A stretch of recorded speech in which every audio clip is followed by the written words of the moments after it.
Hello friends, मैं हूं अंकेश कुमार और मैं आपके लिए लाया हूं कुछ इम्पोर्टेंट ऑब्जेक्टिव क्वेश्चंस जो आपके 2021 मैट्रिक एग्ज़ाम के लिए भेजी आई हैं।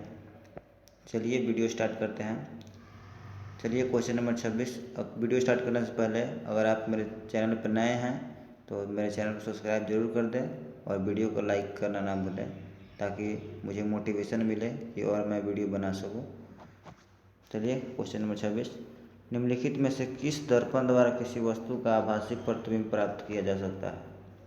यहाँ पे ऑप्शन ए है केवल समतल दर्पण में, केवल अवतल दर्पण में, केवल उत्तल दर्पण में। ऑप्शन डी है तीनों प्रकार के दर्पणों में। यहाँ पे देखिए निम्नलिखित में से आभासी प्रतिबिंब यानी काल्पनिक प्रतिबिंब किससे बनाया जाता है? समतल में तो काल्पनिक प्रतिबिंब बनता ही है और अवतल में भी एक कंडीशन में बनता है। जब फोकस और ध्रुव के बीच रखा जाता है तो एक कंडीशन में अवतल दर्पण में भी बनता है काल्पनिक प्रतिबिंब और उत्तल दर्पण में भी काल्पनिक प्रतिबिंब बनता है। यानी यहाँ पे ऑप्शन सी राइट आंसर हो जाएगा। तीनों प्रकार के दर्पणों में आभासी प्रतिबिंब प्राप्त होता है हमें। चलिए ऑप्शन क्वेश्चन नंबर 27। निम्नलिखित में से किस दर्पण द्वारा किसी वस्तु का वास्तविक प्रतिबिंब मिल सकता है? यहाँ पे क्वेश्चन समझिएगा दोस्तों। निम्नलिखित में से किस दर्पण द्वारा किसी वस्तु का वास्तविक प्रतिबिंब मिल सकता है? यहाँ पे वास्तविक कह रहा है, वास्तविक प्रतिबिंब मिल सकता है। वास्तविक प्रतिबिंब किससे मिलता है? समतल दर्पण में तो नहीं मिलता है, उत्तल दर्पण में भी नहीं मिलता है, यहाँ पे अवतल दर्पण में मिलता है। ये दोनों में तो काल्पनिक प्रतिबिंब मिलते हैं दोस्तों। अवतल दर्पण में सिर्फ एक कंडीशन में ही काल्पनिक प्रतिबिंब बनता है, लेकिन बाकी कंडीशन में सभी में वास्तविक प्रतिबिंब बनता है। यहाँ पे आंसर राइट हो जाएगा अवतल दर्पण, ऑप्शन बी। 27 का बी आंसर हो जाएगा राइट आंसर। चलिए क्वेश्चन नंबर 28। वस्तु से छोटा और आभासी प्रतिबिंब इनमें किस प्रकार वस्तु से छोटा और आभासी प्रतिबिंब इनमें किस दर्पण से प्राप्त होता है? वस्तु से छोटा और आभासी प्रतिबिंब। वस्तु से छोटा बात देखिए, समतल दर्पण में तो वस्तु से काल्पनिक प्रतिबिंब बनता है लेकिन वस्तु के बराबर बनता है। और अवतल दर्पण में देखिए वस्तु के बड़ा बनता है, काल्पनिक प्रतिबिंब बनता है लेकिन वस्तु से बड़ा बनता है। और यहाँ पे क्या कह रहा है? वो छोटा और आभासी, यानी इसका राइट आंसर हो जाएगा ऑप्शन सी। ऑप्शन डी भलो हो जाएगा। उत्तल दर्पण में ही छोटा और वास्तविक काल्पनिक प्रतिबिंब बनता है। ऑप्शन डी बिल्कुल राइट आंसर यहाँ पे है। चलिए क्वेश्चन नंबर 29। निम्नलिखित में किसके द्वारा एक बिंदु स्रोत से समांतर किरण पुंज मिल सकता है? समांतर किरण पुंज मिल सकता है। क्वेश्चन नंबर 29 ध्यान दीजिए यहाँ पे। समांतर किरण पुंज निम्नलिखित में से किसके द्वारा एक बिंदु स्रोत से समांतर किरण पुंज मिल सकते हैं? यहाँ पे ऑप्शन ए राइट आंसर हो जाएगा। अवतल दर्पण में समांतर किरण पुंज मिलता है, अवतल दर्पण। चलिए क्वेश्चन नंबर 30। कहाँ पर स्थित होने से वस्तु का प्रतिबिंब अवतल दर्पण के फोकस पर बनता है? अवतल दर्पण के फोकस पर बनता है। अगर किसी वस्तु को अनंत पर रखा जाए तो उसका प्रतिबिंब फोकस पे बनता है। हम लोग कंडीशन जानते हैं, अगर ये अवतल दर्पण है और ये प्रधान अक्ष है, तो अगर यहाँ से हम किसी प्रकाश स्रोत से यहाँ पर अगर परिवर्तन करते हैं तो वो फोकस होकर जाता है। यहाँ पे फोकस होकर जाता है, इसीलिए यहाँ पे ऑप्शन डी हो जाएगा फोकस से। चलिए क्वेश्चन नंबर 31 क्या कहता है?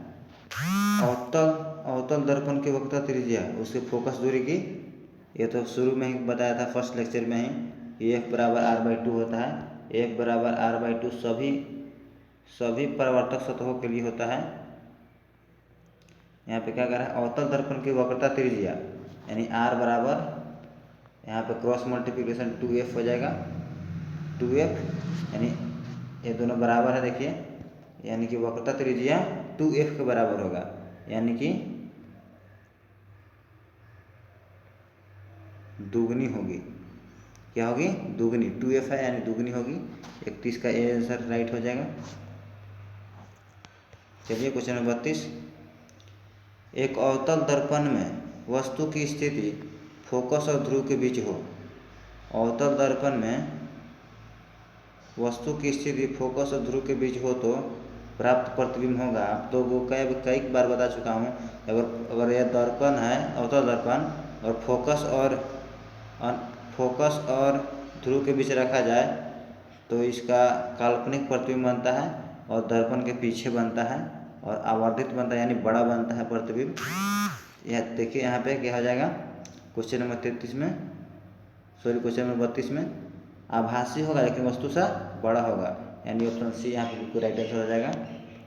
चलिए क्वेश्चन नंबर 33, अवतल दर्पण द्वारा बना प्रतिबिंब होता है और उत्तल दर्पण द्वारा बना प्रतिबिंब। उत्तल दर्पण में हमेशा काल्पनिक बनता है और काल्पनिक में हमेशा छोटा बनता है। उत्तल दर्पण द्वारा कभी भी बना प्रतिबिंब काल्पनिक और छोटा होता है। काल्पनिक और छोटा होता है, लेकिन यहाँ पे ऑप्शन दिया है काल्पनिक और उल्टा। जब भी काल्पनिक बनता है दोस्तों तो काल्पनिक सीधा बनता है, उल्टा नहीं बनता है। वास्तविक प्रतिबिंब उल्टा बनता है, काल्पनिक प्रतिबिंब हमेशा सीधा बनता है। इसीलिए यहाँ पे ऑप्शन बी बिल्कुल राइट हो जाएगा, काल्पनिक और सीधा। चलिए क्वेश्चन नंबर 34, एक दर्पण में किसी भी दूरी पर रखी एक वस्तु का सीधा प्रतिबिंब ही प्राप्त होता है। सीधा प्रतिबिंब प्राप्त होता है यानी कि काल्पनिक प्रतिबिंब प्राप्त होता है। देखिए काल्पनिक किसमें प्राप्त होता है हम लोग को, काल्पनिक तो समतल में ही प्राप्त होता है, उत्तल में भी प्राप्त होता है और अवतल में तो नहीं प्राप्त होता है। काल्पनिक प्रतिबिंब प्राप्त होता है, अवतल नहीं प्राप्त होता है। क्या कह रहा है, एक दर्पण में किसी भी दूरी पर, लेकिन अवतल में किसी भी दूरी पर रखिएगा तो काल्पनिक प्रतिबिंब नहीं बनता है। यहाँ पे इसमें कभी वास्तविक ही बनता है। 5 कंडीशन में तो अवतल में वास्तविक बनता है और 1 कंडीशन में ही अवतल में काल्पनिक प्रतिबिंब बनता है। यहाँ पे समतल और उत्तल दोनों हो जाएगा। समतल और उत्तल दोनों प्रकार के दर्पण में अगर कहीं भी रखिएगा, कितना भी दूरी पर रखिएगा तो उसका प्रतिबिंब काल्पनिक ही बनेगा और सीधा ही बनेगा, काल्पनिक और सीधा ही बनेगा। लेकिन यहाँ पे सिर्फ सीधा पूछा है, तो जो काल्पनिक जो बनता है वो हमेशा सीधा ही बनता है। दोनों कंडीशन में सेम है। चलिए क्वेश्चन नंबर 35 में, संबंध f/r/2 सत्य है। f/r/2 सभी परावर्तक सतहों के लिए सत्य है। जो भी चिकना सतह होता है उसके लिए सत्य है ये। देखिए ऑप्शन में क्या दिया हुआ है, उत्तल दर्पण के लिए परंतु अवतल दर्पण के नहीं, अवतल दर्पण के लिए परंतु उत्तल दर्पण के लिए नहीं, उत्तल तथा अवतल दोनों दर्पण के लिए, न तो उत्तल के लिए न ही अवतल के लिए नहीं। यहाँ पे बिल्कुल राइट आंसर है ऑप्शन सी उत्तल तथा अवतल दोनों दर्पणों के लिए। ऑप्शन सी बिल्कुल राइट आंसर है, ऑप्शन सी। चलिए क्वेश्चन नंबर 36, समतल दर्पण में प्रतिबिंब का आवर्धन होता है। समतल दर्पण में जानते हैं दोस्तों, जितना बड़ा वस्तु होता है उतना ही बड़ा प्रतिबिंब होता है, यानी कि 1 के बराबर होता है, 1 के बराबर होता है। जितना हम लोग अगर समतल दर्पण यहाँ पे है तो जितना वस्तु बड़ा है उतना ही उसका प्रतिबिंब बड़ा बनेगा, इसीलिए 1 के बराबर बनता है। मैग्नीफिकेशन इसका 1 होता है। चलिए क्वेश्चन नंबर 37,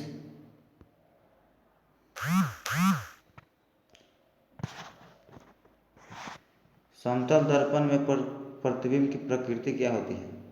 समतल दर्पण हम लोग सभी जानते हैं कि समतल दर्पण में काल्पनिक और बराबर वस्तु के बराबर बनता है। काल्पनिक प्रतिबिंब बनता है लेकिन वस्तु के बराबर बनता है, यानी ऑप्शन डी बिल्कुल राइट आंसर है। चलिए क्वेश्चन नंबर 38, किस दर्पण में केवल आभासी प्रतिबिंब मिलेगा। किस दर्पण में केवल आभासी प्रतिबिंब बनता है। समतल में आभासी प्रतिबिंब प्राप्त होता है, हमें समतल दर्पण में आभासी प्रतिबिंब प्राप्त होता है, अवतल में भी प्राप्त होता है, लेकिन अवतल में प्राप्त होता है लेकिन सभी स्थिति में नहीं प्राप्त होता है। यहाँ पे क्या कर रहा है, किस दर्पण में केवल आभासी प्रतिबिंब, लेकिन अवतल में तो सभी प्रकार के बनता है प्रतिबिंब, और उत्तल दर्पण में भी प्रतिबिंब बनता है, मतलब आभासी प्रतिबिंब सिर्फ बनता है, लेकिन समतल तथा उत्तल में दोनों प्रकार के प्रतिबिंब बनता है। समतल तथा उत्तल दर्पण में दोनों प्रकार के प्रतिबिंब बनता है। देखिए आप लोग एक कॉन्सेप्ट समझा दे रहा हूँ। अवतल दर्पण में क्या बनता है, देखिए आपको समझा देता हूँ थोड़ा। अवतल दर्पण, अवतल दर्पण में क्या बनता है, मतलब सभी प्रकार के, अवतल दर्पण में क्या बनता है, सभी प्रकार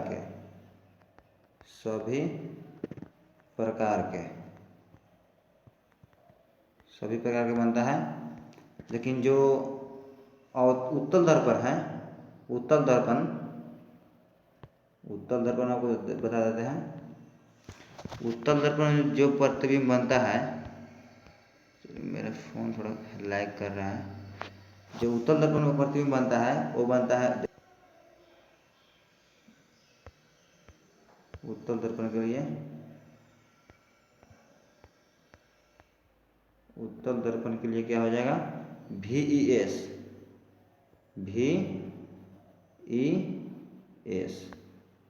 यानी वर्चुअल। V से वर्चुअल, यानी वर्चुअल मतलब क्या होता है, आभासी या काल्पनिक, आभासी हो जाएगा। और VES यानी वर्चुअल इरेक्ट,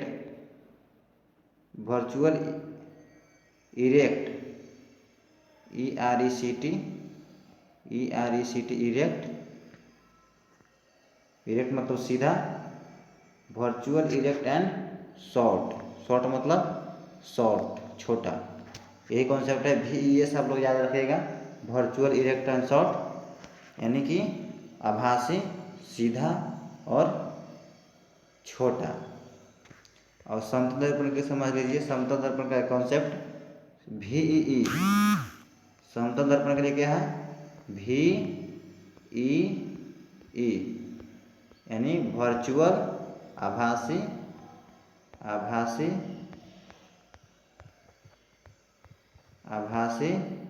इक्वल, या इरेक्ट भी कर सकते हैं। आभासी इरेक्ट यानी कि सीधा, इरेक्ट मतलब सीधा, और यहाँ पे ई से इक्वल यानी कि बराबर। आप लोग कॉन्सेप्ट समझ लीजिए। और समतल दर्पण क्या हो गया, VEE, virtual erect and short. और अवतल दर्पण के लिए तो हो जाएगा सभी प्रकार के वास्तविक, काल्पनिक, सभी इसमें बनता है। और उत्तल दर्पण के लिए होता है VES, virtual erect and short. चलिए क्वेश्चन नंबर 39 में चलते हैं। दर्पण सूत्र है, दर्पण सूत्र हमेशा पॉजिटिव होता है, प्लस में होता है, सभी इसमें प्लस में होता है। सिर्फ एक ध्यान रखिए कि 1/f बराबर होना चाहिए, 1/f बराबर 1/b प्लस 1/u। यहाँ पे 1/f बराबर होना, यहाँ पे ऑप्शन डी बिल्कुल राइट आंसर हो जाएगा। चलिए क्वेश्चन नंबर 40, अनंत पर स्थित किसी बीम का प्रतिबिंब अवतल दर्पण के फोकस पर, उसका आवर्धन क्या होगा। क्वेश्चन नंबर 40 को समझिएगा, यहाँ पे आवर्धन पूछा है। क्वेश्चन नंबर 40, अनंत पर स्थित किसी बीम का प्रतिबिंब अवतल दर्पण के फोकस पर बनता है, अवतल दर्पण के फोकस पर बनता है, तो उसका आवर्धन देखिए, कॉन्सेप्ट समझिएगा इसका। यह एक अवतल दर्पण है, यह प्रधान अक्ष हो गया। अनंत से कोई वस्तु आ रहा है, कोई किरण आ रहा है, फोकस से होकर जा रहा है, फोकस पर बनता है। यहाँ पे देखिए फोकस पर बन रहा है प्रतिबिंब, यहाँ से भी जा रहा है, फोकस पर प्रतिबिंब बन रहा है। प्रतिबिंब जो देखिए यहाँ पे बन रहा है, जो वो बहुत छोटा बन रहा है, इतना छोटा है कि वह 0 के बराबर है, एकदम थोड़ा सा भी उठा हुआ नहीं है। अपने बुक में देखिएगा एक बार, ये कंडीशन है जो अनंत से आने वाली किरणें फोकस पर आकर फोकस होकर जाती है। जब फोकस पर प्रतिबिंब बन रहा है, देखिए यहाँ पे वो 0 के बराबर होगा। यहाँ पे क्या हो जाएगा, ऑप्शन ए, जो कि थोड़ा सा भी वहाँ पे नहीं है, थी उठ नहीं रहा है प्रतिबिंब वहाँ पे, यहाँ पे 0 के बराबर होगा, यानी कि m बराबर 0, मैग्नीफिकेशन वहाँ पे 0 होगा। चलिए क्वेश्चन में 41, हमारी आँखें जो देख सकती हैं वे वस्तुएं हैं। हमारी आँखें कैसी वस्तुओं को देख सकती हैं दोस्तों, हमारी आँखें कैसी वस्तुओं को देख सकती हैं, बहुत ही इजी सवाल है, कमेंट कीजिएगा आप लोग। हमारी आंखें दीप्त और प्रदीप्त, दीप्त और प्रदीप्त दोनों प्रकार के वस्तुओं को देख सकती है। यानी कि जिससे प्रकाश निकलता है उस वस्तु को भी देख सकते हैं, और जिससे प्रकाश नहीं निकलता है उस वस्तु को भी हम लोग देख सकते हैं। चलिए ऑप्शन सी हो जाएगा इसका राइट आंसर। यदि कोई खिलौना किसी समतल दर्पण की ओर 10 सेंटीमीटर प्रति सेकंड की चाल से आ रहा है तो उसका प्रतिबिंब खिलौने की ओर किस चाल से आता है। यहाँ पे देखिए, यहाँ पे बिल्कुल इजी सवाल है। देखिए आप लोग को दिक्कत होगा थोड़ा। किसी खिलौना को समतल दर्पण की ओर 10 सेंटीमीटर प्रति सेकंड से आ रहा है, यानी कि 10 सेंटीमीटर इधर से जा रहा है, और प्रतिबिंब में भी 10 सेंटीमीटर से आएगा, यानी कि 20 सेंटीमीटर प्रति सेकंड से खिलौना समतल दर्पण की ओर जा रहा है। 20 सेंटीमीटर प्रति सेकंड से हो जाएगा यहाँ पे आंसर। यहाँ पे जब भी जितना मीटर प्रति सेकंड से जाएगा उसका दोगुना हो जाएगा। अगर यहाँ पे रहता 6 सेंटीमीटर पर सेकंड तो यहाँ पे हो जाएगा 12 सेंटीमीटर पर सेकंड। अगर यहाँ पे 10 सेंटीमीटर रहता तो यहाँ पे 20 हो गया। यहाँ पे 30 रहता तो यहाँ पे 60 हो जाता। इसी तरह से यहाँ पे 50 हो जाएगा तो यहाँ पे 100 हो जाएगा। समतल दर्पण आना चाहिए दोस्तों। समतल दर्पण के अलावा कोई दर्पण रहेगा तो उससे वैसा कंडीशन नहीं होगा। चलिए क्वेश्चन नंबर 43, यहाँ पे ऑप्शन सी बिल्कुल राइट आंसर है। ऑप्शन सी बता दिया आप लोग को। चलिए 43, किसी वस्तु को हम तभी देख पाते हैं जब वह वस्तु प्रकाश को क्या करती है, परावर्तित करती है। जब किसी वस्तु को तभी हम देख पाते हैं जब कोई वस्तु हमें उस वस्तु पर पड़ने प्रकाश को परावर्तित कर देता है। यानी 43 का हो जाएगा ऑप्शन बी। ऑप्शन बी यानी परावर्तित कर देता है, तभी परावर्तित करके सीधे हमारे आंखों पर पड़ता है, तभी हम किसी वस्तु को देख सकते हैं। चलिए क्वेश्चन नंबर 44, हम प्रकाश की सहायता से पिंडों को देखते हैं, प्रकाश को नहीं। यह कथन क्या है। हम प्रकाश की सहायता से पिंडों को देख सकते हैं। हम लोग प्रकाश की सहायता से किसी वस्तु को देख सकते हैं लेकिन प्रकाश को नहीं देख पाते हैं। हम लोग प्रकाश को नहीं देख पाते हैं। क्यों? यह कथन सत्य है या असत्य? यह कथन बिल्कुल सत्य है। हम लोग प्रकाश को नहीं देख पाते हैं लेकिन प्रकाश से किसी वस्तु को देख पाते हैं। प्रकाश को नहीं देख पाते हैं लेकिन प्रकाश की सहायता से हम किसी वस्तु को देख पाते हैं। चलिए यहाँ पे मेरा लेक्चर समाप्त होता है। अगर आप मेरे चैनल पर नए हैं तो मेरे चैनल को सब्सक्राइब कर दीजिए। मैं आपके लिए फिजिक्स, केमिस्ट्री, बायोलॉजी, मैथ्स और इंग्लिश, हिंदी सभी का मतलब ऑब्जेक्टिव क्वेश्चन लाऊंगा। फिलहाल मेरा ये लेक्चर आपको ज़रूर अच्छा लगा होगा तो मेरे चैनल को सब्सक्राइब कर दीजिए और मेरा वीडियो को ज़रूर लाइक कीजिएगा ताकि हमें मोटिवेशन मिले कि और मैं वीडियो बना सकूं। चलिए लेक्चर समाप्त करते हैं। और दोस्तों के पास ज़रूर शेयर कीजिए। दोस्तों के पास ज़रूर शेयर कीजिएगा तभी मेरा मतलब मोटिवेशन बढ़ेगा, सब्सक्राइबर बढ़ेंगे तभी मैं कुछ कर पाऊँगा। चलिए वीडियो समाप्त करते हैं यहाँ पे।